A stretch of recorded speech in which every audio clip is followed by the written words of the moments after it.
প্রিয় শিক্ষার্থী বন্ধুরা, আজকের সমস্যা আমাদের 10.6 পৃষ্ঠে 106 একটা সূত্রের প্রমাণ করব। সূত্রটা এমন: প্রমাণ করো যে a cube plus b cube equal to a plus b into a square minus ab plus b square. এখন আমরা লিখব জানা আছে, অর্থাৎ আমরা একটা সূত্র জানি। সেটা কিসের সূত্র? আমরা ঘন নির্ণয়ের সূত্র জানি। সেখান থেকে আমরা লিখতেছি a cube plus b cube plus thrice ab into a plus b equal to আমরা জানি a plus b whole cube. এই যে আমরা এটা জানি, এই জানা অংশ থেকে আমরা আজকে এই সূত্রের প্রমাণটা করব।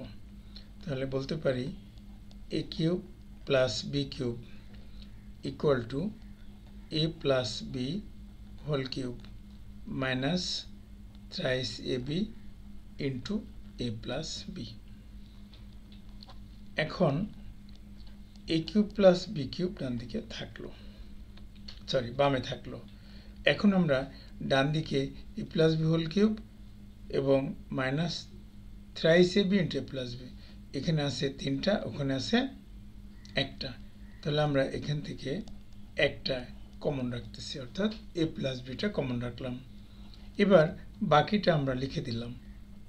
তাহলে লিখতে পারি a plus b whole square minus thrice ab।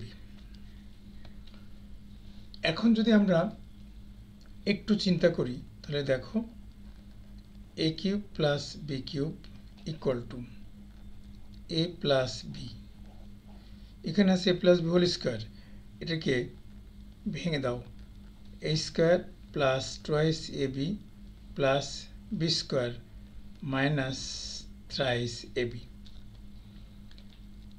এরপর একটু সিম্পলিফাই করো, অর্থাৎ একটু হিসাব নিকাশ করো। তাহলে আমরা বলতে পারি a plus b a square minus ab plus b square.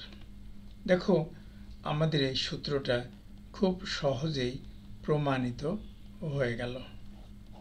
তোমরা প্রমাণটা শিখে রাখবা, কারণ হলো কোনো সময় বেসিক টেস্ট করার জন্য এই ধরনের ফর্মুলাগুলো বিভিন্ন জায়গায় আসে।